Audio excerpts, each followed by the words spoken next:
పశ్చిమ గోదావరి జిల్లా ఉండి నియోజకవర్గం టీడీపీలో టికెట్ల కేటాయింపు చిచ్చురేపింది. ఉండి టికెట్ మంత్రి రామరాజు కేటాయించడంతో ఆగ్రహం వ్యక్తం చేస్తున్నారు టీడీపీ మాజీ ఎమ్మెల్యే వేటుకూరి శివరామరాజు. శివరామరాజును బుజ్జగించేందుకు వచ్చిన నియోజకవర్గ పరిశీలకుడు నాగేంద్ర కుమార్ శివరామరాజు కార్యకర్తలు అడ్డుకున్నారు. దీంతో శివరామరాజు కార్యాలయం వద్ద ఉద్రిక్త పరిస్థితి ఏర్పడింది. టీడీపీకి వ్యతిరేకంగా కార్యకర్తలు నినాదాలు చేశారు. దీంతో చేసేది లేక పరిశీలకులు నాగేంద్ర కుమార్ అక్కడి నుంచి వెళ్లిపోయారు.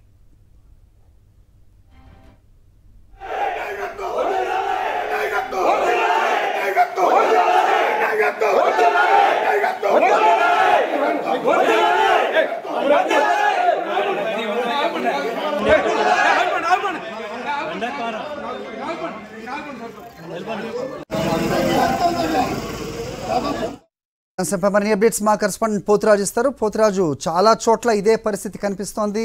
ప్రస్తుతం ఏంటి ఇక్కడ భీమవరం ఉండిలో పరిస్థితి ఏంటి? సో ఏం జరుగుతోంది? టీడీపీ జనసేన మధ్య లేకపోతే ఇద్దరు క్యాండిడేట్స్ మధ్య పోరా ఏం జరుగుతోంది అక్కడ? అప్డేట్ చెప్పండి.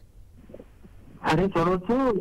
టికెట్ల ప్రకటనకు సంబంధించి కూడా చూస్తున్నా ఉమ్మడి పశ్చిమ గోదావరి జిల్లాలో టీడీపీ జనసేన టికెట్ల పంపకం సంబంధించి కూడా పూర్తిగా టీడీపీలో ఆగ్రహ జ్వాలలు రగిలిస్తుందని చెప్పొచ్చు. చూస్తే ఉండి నియోజకవర్గం సంబంధించి కూడా గతంలో మాజీ ఎమ్మెల్యేగా ఉన్నటువంటి ఎవరైతే వేటుకూరి శివరామరాజు ఉన్నారో ఆయన కూడా టికెట్ తనకే వస్తుందంటూ కూడా ప్రచారం చేశారు. అదే తరుణంలో టీడీపీకి సంబంధించిన టికెట్ తనకు కేటాయించకపోగా ఎవరైతే మంతెన రామరాజు ఉన్నారో ముందుకు సంబంధించిన ప్రెసిడెంట్ ఎమ్మెల్యే ఆయనకే టికెట్ ఇవ్వడం పట్ల ఆయనైతే ఆగ్రహం వ్యక్తం చేసిన పరిస్థితి కనబడుతుంది. ఎవరైతే శివరామరాజు సంబంధించినటువంటి వర్గం కూడా ఉదయం నుంచి నిరసన తెలుపుతుందో కూడా వారిని బుజ్జగించేందుకు కూడా నియోజకవర్గ పరిశీలకుడుగా ఉన్నటువంటి నాగేంద్ర కుమార్ కూడా భీమవరంలో ఉన్నటువంటి ఆయన కార్యాలయానికి వెళ్ళడం జరిగింది. వెళ్ళినటువంటి నాగేంద్ర కుమార్ కార్యాలయం అతను కూడా ఎవరైతే శివరామరాజు సంబంధించినటువంటి కార్యకర్తలు అనుచరులు కూడా ఉన్నారో వారికి సంబంధించి కూడా పూర్తిగా అడ్డుకోవడం జరిగింది. అక్కడ ఉన్నటువంటి కార్యాలయం వద్ద కూడా ఉద్రిక్త వాతావరణం నెలకొన్న పరిస్థితి కనబడుతుంది. నాగేంద్ర కుమార్ తో కూడా ఉన్నటువంటి టీడీపీ కార్యకర్తలు కూడా తీవ్రంగా ఘర్షణకు దిగారు. టికెట్ తమకే ఇస్తామంటూ కూడా ఆశ చూపారు. అలాంటి తరుణంలో టికెట్ ఇవ్వకుండా ఇందుకు సంబంధించి టికెట్ ఇవ్వకుండా ఇవ్వలేదని చెప్పిన వారిని కూడా వాదించడం కూడా ఘర్షణ వాతావరణం కూడా నెలకొంది. నినాదాలు చేసుకుంటూ అక్కడ వారిని అడ్డుకోవడంతో కూడా పరిశీలకుడు ఎవరైతే ఉన్నారో అక్కడ ఉన్నటువంటి పరిశీలకుడు నాగేంద్ర కుమార్ కూడా కొట్టవచ్చిన బయటకు వచ్చేసిన పరిస్థితి కనబడుతుంది. టికెట్ సంబంధించినటువంటి హామీలకు సంబంధించి కానీ మరేపు ఇస్తానన్న నేతలకు ఇవ్వకపోవడం, మరేపు గతంలో ఉన్నటువంటి సిట్టింగ్లకు సంబంధించి ప్రాధాన్యత ఇవ్వడంతో కూడా ఉండి నియోజకవర్గం కానీ మరేపు ఇప్పుడున్నటువంటి ఉమ్మడి పశ్చిమ గోదావరి జిల్లా వ్యాప్తంగా కూడా నిరసన తెగలైతే తగులుతున్నాయని చెప్పొచ్చు.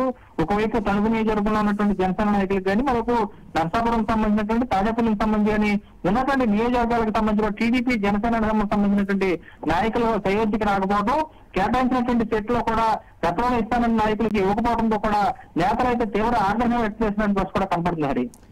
రైట్, అంటే టీడీపీలో మనం అది చాలా ఇదిగా తరచూ చూస్తూనే ఉండే పరిస్థితి కనిపిస్తుంటుంది. ఏ ఇద్దరు క్యాండిడేట్స్ కూడా ఎవరికి ఇస్తాం అనేది చివరి వరకు తేల్చకుండా వాళ్ళని నిరాశకు గురిచేసే వైనం టీడీపీలో కొత్త కాదు.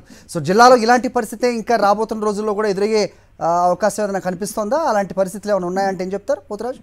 అది ఖచ్చితంగా హరి. ఎందుకంటే గతంలో చూసుకునే కనుక టీడీపీకి సంబంధించినటువంటి మాజీ ఎమ్మెల్యేగా ఉన్నటువంటి గతంలో శివరామరాజు ఎవరైతే ఉన్నారో శివరామరాజు గతంలో ఉండి నియోజకవర్గానికి సంబంధించి ఎమ్మెల్యేగా చేశారు. అతన్ని పనిమాల కావాలని చెప్పి ఎంపీకి సంబంధించినటువంటి పంపించడంతో దానికి తోడు ఎవరైతే ఇప్పుడు ప్రెసిడెంట్ ఎమ్మెల్యే ఉన్నారో ఆయన కూడా ఈ వేటుకూరి శివరామరాజే చంద్రబాబు వద్దకు తీసుకెళ్లారు. చంద్రబాబు తీసుకెళ్లి ఎంపీ ఇవ్వాలని చెప్పి గతంలో అడిగిన సందర్భంలో 10వ తరగతి కూడా పాస్ అయినటువంటి వ్యక్తికి ఎందుకని ఎంపీ టికెట్ ఇస్తామని చెప్పి చంద్రబాబు చెప్పడం గతంలో ఎమ్మెల్యే టికెట్ ఇచ్చి సరిపెట్టారు. అదే తరంలో ఇప్పుడు తనకు సంబంధించి కూడా ఎమ్మెల్యే టికెట్ ఇస్తానని చెప్పి ఆశ చూపి ఈ తరంలో వసదైనటువంటి ఆశతో ఉన్నటువంటి తనకు కూడా ఆశాభంగం ఎదురవుతుందో కూడా కార్యకర్తలంతా కూడా పూర్తిగా తీవ్ర నిరుత్సాహంతో ఉన్నారు. ఉదయం నుంచి కూడా కార్యాలయం వద్ద కూడా ఆయన కార్యాలయం వద్ద కూడా నిరసన కూడా తెలుపుతామని పంచుకోవడం ఉంది. వచ్చినటువంటి నాయకులు ఎవరైతే ఉన్నారో పరిశీలకులు కానీ బుద్ధిగించేందుకు వస్తున్నటువంటి నాయకులు కూడా అడుగునట్టు పట్టుకో కనబడుతుంది. ఇప్పటికైతే చంద్రబాబు కూడా టికెట్లకు సంబంధించినటువంటి చివరి వరకు తేల్చకపోవడం, ఇస్తానన్న వారికి ఆశ చూపి ఇవ్వకపోవడంతో మరేపు కొంతమంది డబ్బున్నటువంటి నేతలు ఎన్ఆర్ఎల్ అయితే ఎవరున్నారో కొంతమంది ఎన్ఆర్ఎల్ వైపు మొగ్గు చూపడంతో కూడా కార్యకర్తలతో కూడా రగిలిపోతున్నటువంటి పరిస్థితి కూడా కనబడుతుంది.